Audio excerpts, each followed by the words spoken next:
I'm Tracy Baxter with today's Record Newswatch. It was a rough day for area motorists in a couple of spots today. An accident at around noon in the southbound lanes of the Thruway near Kingston triggered a major traffic jam that stretched for miles between exits 18 and 19. There was also reports of another southbound Thruway traffic backup, this one between exits 15A and 16 because of debris on the roadway in the Woodbury area. Meantime, state police were investigating a tractor-trailer rollover crash that slowed traffic to a crawl on Route 17 westbound near exit 122A in the town of Goshen. Debris from the trailer spilled onto a section of the westbound lanes, and there was also initial word of a possible fuel spill there. That crash happened at around 1 this afternoon. No word yet of any injuries at that scene. The man accused of killing 2-year-old Mason DeCosmo was due to appear this evening in Town of Marlborough Court. 26-year-old Kenneth Stahli of Milton, the boyfriend of Mason's mother, Caitlin Wolford, was charged with second-degree murder after police say their investigation determined that the child had died of blunt force trauma and that the physical abuse had been carried out over several days at the Walnut Park Lane residence in Milton.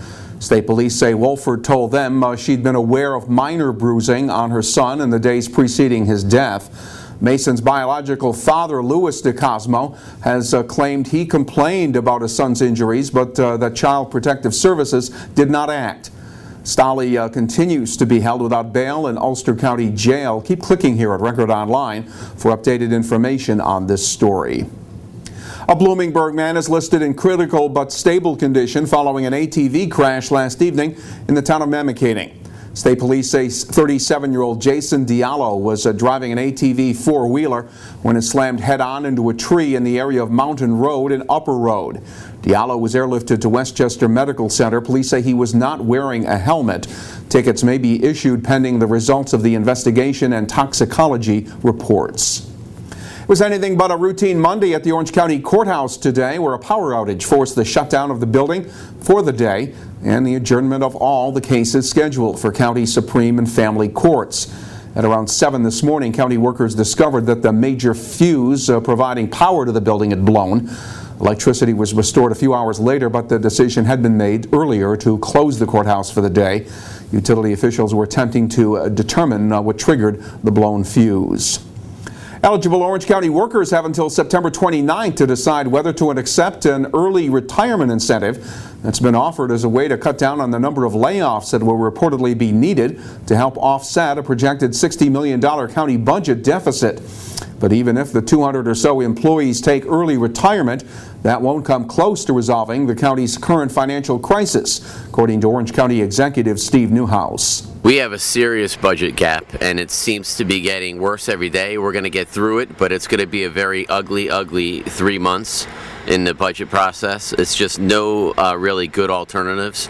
The retirement incentive that was passed has already been looked at or welcomed for a lot of the employees, so we're hearing some great reactions. So I think we're going to see a lot of people take advantage of that. But within the next few weeks, I believe that we are going to see a financial downgrade by our bond rating, just because we have a lot of things that still need to be put in order. You're going to see a major haircut across the board in Orange County spending. Basically, our revenues are not meeting to what our expenditures are. So the only way to do that is to bring our expenditures down, because our revenues just don't seem to be growing right now. The sales tax is steady, but we have to budget that to a realistic number. Everything else needs to be throttled back. So you're going to see contracts cut or canceled. You're going to see positions eliminated. It just has to be done. Newhouse has warned of the need for several hundred employee layoffs. He's expected to outline the options and his recommendations when he presents his 2015 county budget by October 1st. A block party was held in the city of Newburgh Saturday to honor the memory of a woman who died in a road rage crash last November, and family and friends of 27-year-old Tiffany Lassane are hoping the driver responsible will be brought to justice. Lassane was killed during the aggressive driving incident on Interstate 84 in the town of Wallkill when her car flipped over in the median. Her 10-year-old son was in the car and survived the crash. Tiffany's father, Terry Lassane, said family and friends are trying to raise money for a reward so that a possible witness to the fatal crash will come forward with useful information. A rail tank car is leaking chlorine, and it has the potential to become a major disaster. This wasn't the real thing, but some members of the Orange County Hazardous Material Response Team were treating it like it was during a drill Saturday at the County Fire Training Center in New Hampton. Hazmat teams get called to the scene of hazardous material incidents to help local fire department responders. The rail car incident was one of 2 run-throughs conducted Saturday to keep skills sharp and to demonstrate techniques used for dealing with different hazmat emergencies. You never know what you're going to get a run for, and then when it comes in, you try and gather as much information. Like I said, the on-scene incident commander is already there, so you're trying to gather the information from him. We're trying to figure out what resources we have. Can we handle this? Do we need to call for mutual aid, such as Rockland County, West Point Fire Department? We also deal with Ulster County. So those are some of the local ones. There's some VAs around in other counties that we can call in if, it's 10 o'clock in the morning on a Tuesday and we're going to need additional resources.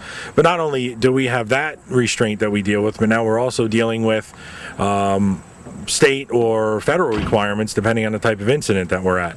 Melton says volunteers with the county hazmat team undergo an additional 200 hours of training every year. Today at the Fire Training Center, the new burn building was officially opened. The 3-story building will offer the chance for firemen to brush up on different fire scenarios. Members of Orange County's 52 fire departments are expected to use the burn building more than 100 times during its first year. And for the first time in 7 years, people have been able to beat the heat at Williams Lake in Rosendale. The lake is open now for public swimming on weekends. More than 160 people bought day passes Sunday as part of a summer swim program.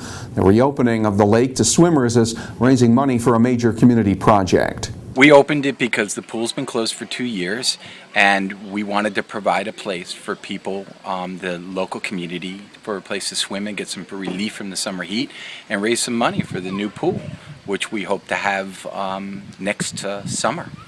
So we're very happy to have been able to do it. The Williams Lake Swim program will run Fridays to Sundays until September 1st. Most of the proceeds from the $10 admission fee for adults will benefit the Rosendale Town Pool project. All these recent sunny days will soon be replaced by clouds and rain. Tuesday will be cloudy, with rain arriving by afternoon. Temperatures will reach the upper 70s. More rain overnight Tuesday and into Wednesday. There might be a few peaks of sunshine Wednesday, but the threat of showers will remain throughout the day Wednesday. The highs will be right around 80 degrees. Well, stay informed by starting your day with the Times-Herald Record and stay connected to breaking news throughout the day right here at Record Online.